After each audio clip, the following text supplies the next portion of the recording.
Kingdom Advisors equips Christian financial advisors to bring their faith into their practice with the industry-recognized Certified Kingdom Advisor designation. We bring those advisors together with other industry leaders to form a vibrant network. And through that network, we give them the resources, tools, and encouragement they need to serve clients like you, helping you align your values with your financial decisions and investments. To learn more, visit kingdomadvisors.com.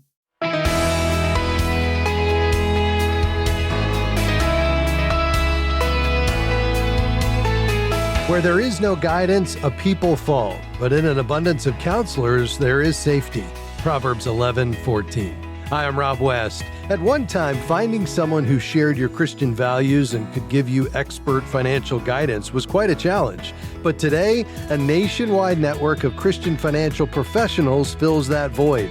Sharon Epps joins us today to explain what is a CKA. And then it's on to your calls at 800-525-7000. That's 800-525-7000. This is Faith and Finance, biblical wisdom for your financial journey. Well, if you're new to the program, CKA stands for Certified Kingdom Advisor, and there are almost 2,000 of them now across the U.S. and Canada. Sharon Epps is president of Kingdom Advisors, and under her leadership, that number continues to grow. Sharon, great to have you back. Glad to be here.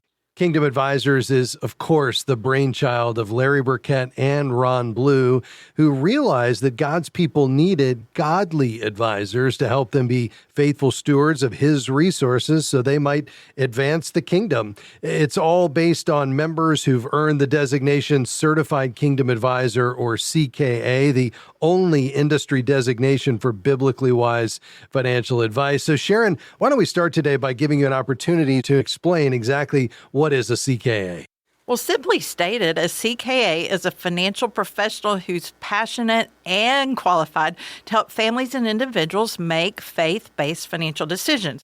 It means they've been biblically trained, they've been professionally certified, and they can be financial planners, accountants, investment professionals, insurance professionals, and lawyers. It's the highest credential in financial services for biblical financial advice. And Sharon, you played a key role in the training that undergirds the CKA designation. So explain what goes into that. Well, we want you to know that they take 90 hours of study at the college level, finishing with a 5-hour proctored exam. And they work through a case study that's a real family, Bob and Debbie, that they go through planning decisions from a biblical worldview. Yeah, it really is key to not only helping them establish their own personal convictions around financial decision-making through a biblical worldview, but applying that in the competent financial advice that they're giving to clients every day. And Sharon, that 90 hours of study at the college level is rigorous training. And, we find that financial professionals want to go through this because, well, CKA is highly valued in the industry, widely accepted across all industry firms. They want to establish their own personal convictions. They want to have an intentional process to bring this into their advice and counsel. And of course, they want to serve God's people and help them to be wise and faithful stewards of all that God has entrusted to them. And Sharon, I know one of the things you most enjoy is hearing the stories from advisors who have gone through the CKA educational program and how it's prepared them to bring this into the client relationship. Do you have a story you could share with us? I've got a couple. One advisor recently wrote to us and said, my practice is no longer just about financial acumen. It's about integrating faith and finance, reshaping how I interact with my clients. Wow. This shift towards a more holistic, faith-centered approach is not only a testament to my professional growth, but also to my deepening commitment to my faith. Yeah. And then another one said, becoming a CKA has been more than an educational pursuit. It has been a catalyst for spiritual growth and discernment. With each scripture memorized and lesson learned, I've gained clarity on God's calling and purpose for me as a leader and disciple maker. My hope is that this journey will not only enrich my own life, but also serve as a beacon of hope and guidance for those I'm privileged to serve. Now, wouldn't you want one of these advisors to be your advisor? Absolutely. What an incredible opportunity for these advisors and for the clients that they're serving. You know, one of my favorite things is when I hear from advisors saying, Rob, this changes everything. I'm now going to work differently than I did previously. Sharon, as we wrap up today, for somebody who's listening and saying, why should I choose a certified Kingdom advisor? What would you say? Well, remember that money is a tool, and we want to sharpen our skills with money using a professional who counsels from the same biblical worldview. We want to be faithful in our finances, and we want to be encouraged by prayer and the Word of God, and that's what CKAs do. No doubt about it. Folks, if you want to find a certified Kingdom advisor in your area, just go to findacka.com. That's findacka.com. Sharon, thanks for being with us today. Glad to be here. That's Sharon Epps, president of Kingdom Advisors, the parent organization of Faith Pie. Your calls are next, 800-525-7000. We'll be right back.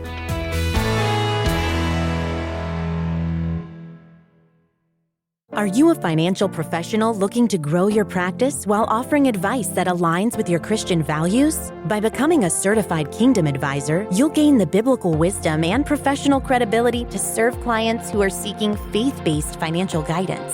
Each year, more than 75,000 people search for a certified Kingdom advisor. Join our community and share your expertise with clients looking for someone who shares their faith and values. Start your journey today by going to kingdomadvisors.com/get-certified. We are grateful for support from Movement Mortgage, who provides residential home loans and reverse mortgage options in all 50 states. Guided by a mission to love and value people, Movement seeks to help individuals and families make informed financial decisions, from buying a home to planning for retirement. More information is available at faithfi.com/movement. Movement Mortgage LLC supports equal housing opportunity. NMLS number 39179. For licensing information, visit nmlsconsumeraccess.org. I'm grateful to have you with us today on Faith and Finance. I'm Rob West, looking forward to taking your calls and questions today, which means the lines are open. We're ready for you. Whenever those financial issues you're considering in your financial life today, we'd love to hear about them, help you think about them in light of biblical wisdom. So the only thing left is for you to call. Here's the number, 800-525-7000. Our team is standing by today, ready to take those calls. At the moment, there are some lines open, so this would be a great time for you to call. Again, that number, 800-525-7000. To Virginia we go. PV, thanks for calling. Go ahead. Thank you so much for answering my call. I'm asking a question concerning equity. I'm getting ready to sell the house. I do have a small mortgage left on the house. What part does this equity, maybe I need to understand what equity is, first of all. Sure. Do I carry the equity with me to the next house I'm about to purchase, or how does the equity part work? In the house. Of course. PV, it's a great question. So simply speaking, equity is what you walk away with after the sale. So you take the home sale price and you subtract the mortgage payoff, any realtor commissions, any closing costs, repairs or concessions, and then the remaining number is what's called your equity or your net proceeds. So it's the selling price minus the mortgage, minus any real estate commissions or closing costs. That's your equity. And yes, that amount remaining is the check you would receive at the closing table, and you would take the equity with you because you now have a check for that amount, which would allow you to then use it to put as a down payment, for your next home. All right, good. Well, thank you. Well, age, does that have a barrier in purchasing? Because I'll be 79 this year. Okay. Is there any kind of barrier to purchasing a new home at age 79? Mm-hmm. There isn't. No. Are you going to be getting a mortgage, or will you have enough equity to buy the next home with cash? I would probably be getting a mortgage. Mm-hmm. Okay, yeah. So because I would imagine, because of the equity you've accumulated in your current home, you'd have a pretty significant down payment. You probably, shouldn't have any trouble. They're just going to want to see that you have income that they can verify, which may be Social Security, it may be other sources. But there's no age barrier to a mortgage so long as they can pull your credit and you have a good credit score and they can document the income that you have that's going to give them confidence that you can make the payment. But as long as you do that, there's no issue with regard to age. And again, whatever is left, the proceeds or the equity after everything's paid, including the mortgage on your current home, would be available to put into that next home. And if you've lived in this home that you're about to sell for 2 out of the last 5 years, going back from the selling date, then you could set aside up to $250,000 in gains, not the selling price. This is how much it's appreciated. You can set aside up to $250,000 of that, and you wouldn't have to pay any tax whatsoever. Oh, yes. I've been here 20 years. Good. Thank Excellent. you so much. All right. You're very welcome, PB. Call anytime if I can help further. Thanks for being on the program. To Arkansas. Hi, Cindy. Go ahead. Hey, thank you so much for all you do. Of course. I'll try to make it quick. First of all, some of the terms that you use, I feel like I'm a kindergartner. So even though I'm 63, I don't understand a lot about financial stuff. I was married for 30 years. I'm divorced now for 10. During our marriage, we had a home business, a mobile DJ business, which I worked for, but did not receive any income. So there was no taxes or Social Security or anything coming for me. I do work full-time now. My question is, my ex-husband is retired military, and he is now receiving his retirement. I know that there is funds for me. I don't have any plans of getting remarried for as far as retirement goes. Like I said, I'm 63. I still plan to work for a while because I like working. Yes. But my question is, whenever it's time for me to retire, how do I go about getting the funds from his retirement? I mean, that feels like I'm taking something from him, but I've heard that it doesn't hurt him at all. Yes. Yeah, and you're probably talking about Social Security, which is what's most likely available. So because you were married 30 years, you've been divorced for 10, currently unmarried, you're very likely eligible for divorced spousal Social Security benefits.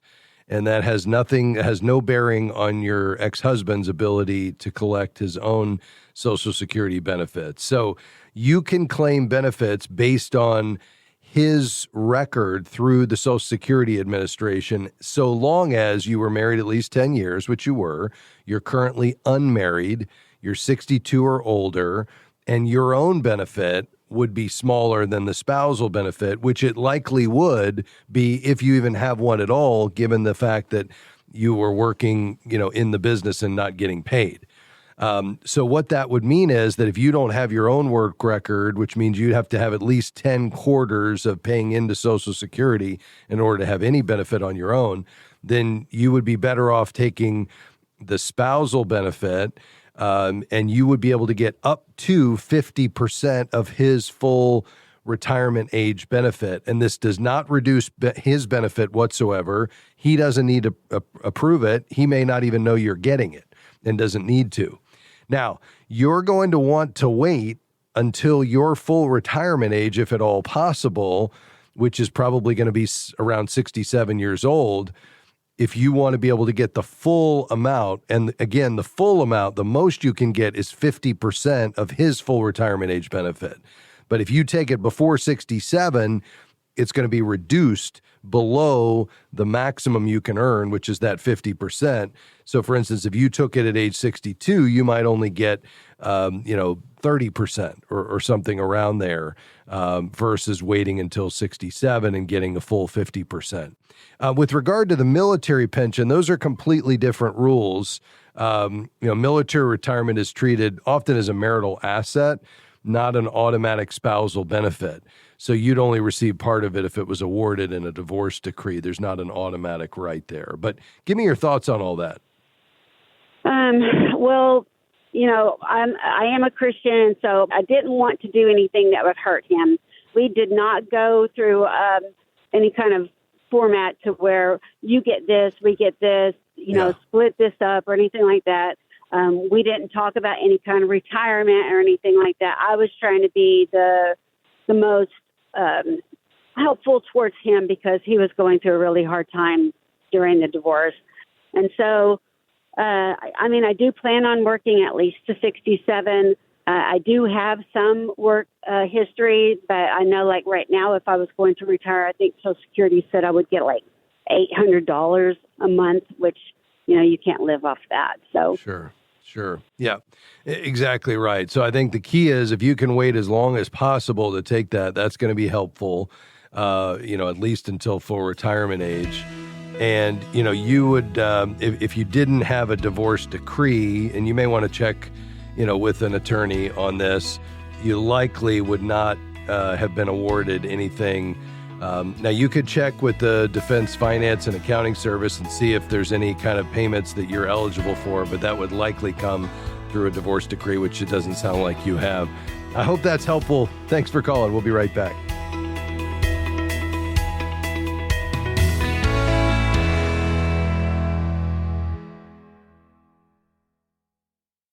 Have you ever started a budget only to watch it fall apart a few weeks later? You're not alone. The FaithFi app is the leading Christian budgeting app, combining smart budgeting tools, automated budgeting, and personalized insights with daily rhythms of scripture, short devotionals, and guided reflection. Manage God's money God's way. Start your free 30-day trial today to lock in 25% savings for a limited time at faithfi.com/app. We are grateful for support from Praxis Investment Management. Since 1994, Praxis has offered investment products designed to meet practical needs for everyday investors seeking to steward their assets consistent with their desire to promote positive social and environmental impact. Praxis aims to bring a faith-based approach to ETFs, mutual funds, multi-fund portfolio solutions, and money market accounts reflecting their 500-year-old Anabaptist Christian faith tradition. More information is available at praxisinvest.com.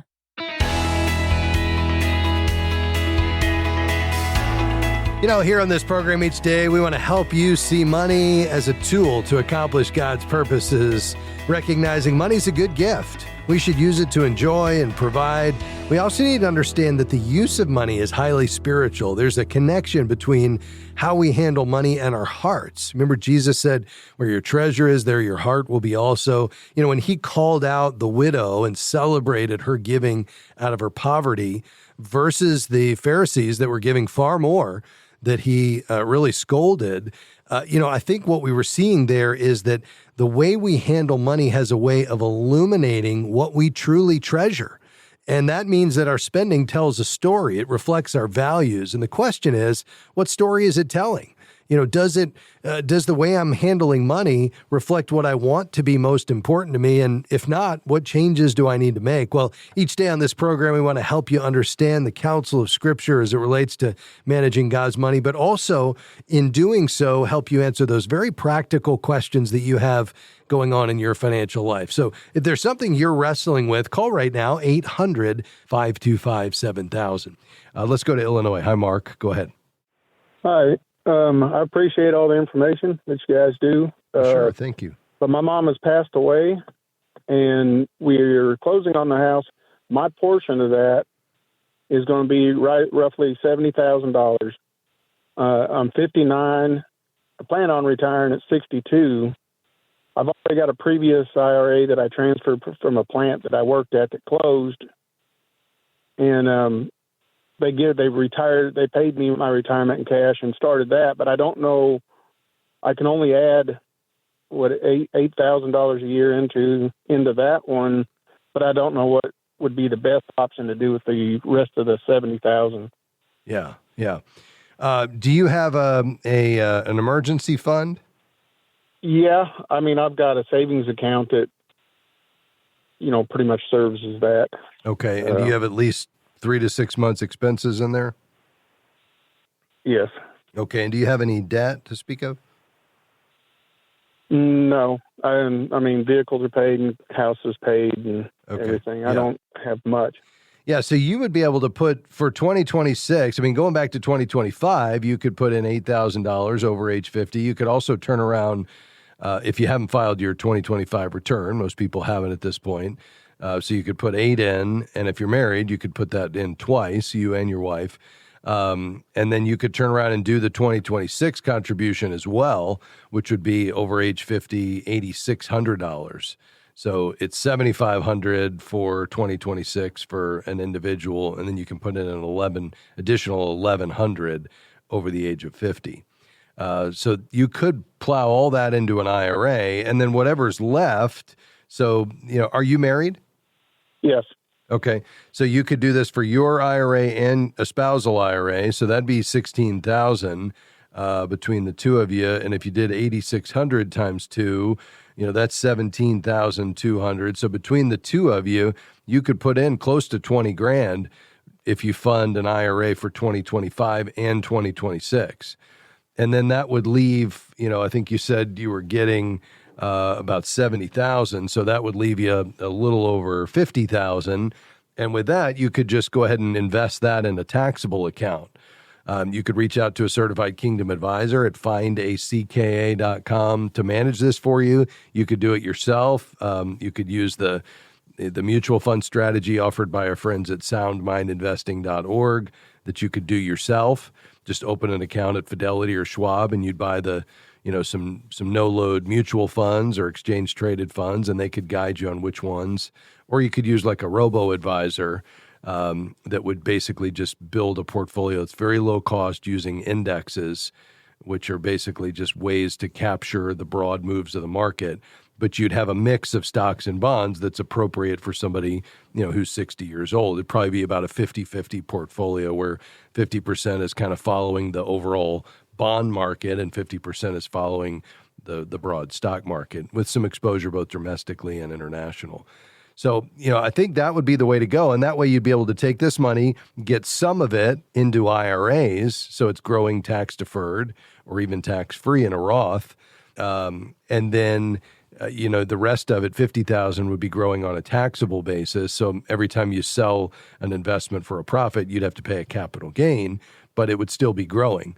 And I think that could work really well for you. Would that be considered an inheritance? And in 26, was there some changes to the inheritance tax or? No, there is no inheritance tax. If any tax that would have been due would have been paid by her estate, but estate taxes don't kick in until, north of $15 million.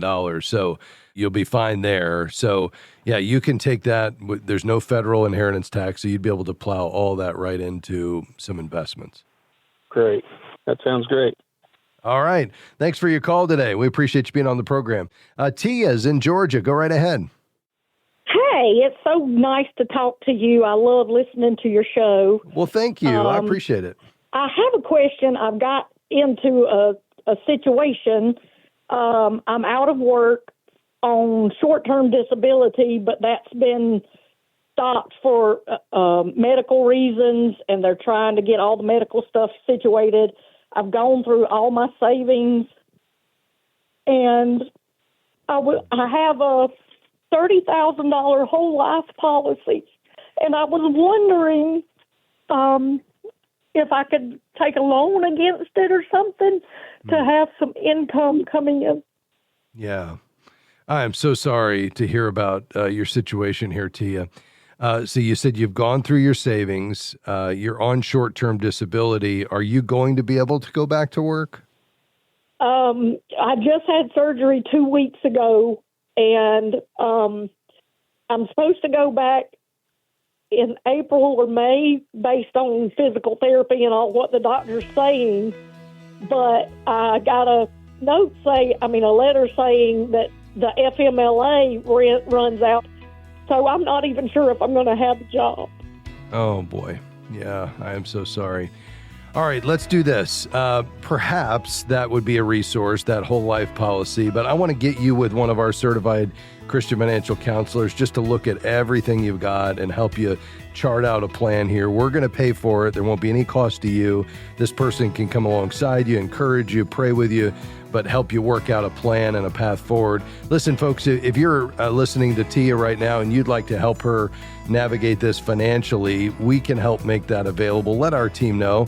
I know so often when we have folks in a desperate situation, our faith and finance community is amazing, and they step up and say, I want to help. Count me in. And we can actually use our friends at Helping Hands to verify the need and then provide coordination on getting the gifts to the right places to help her out. So Tia, stay on the line. We'll get you connected with one of our certified Christian financial counselors. Big thanks to Sandy, Devin, Patty, everybody here at FaithFi, including Taylor and the team. We'll see you next time. God bless you. Bye-bye. Faith and Finance is provided by FaithFi and listeners like you.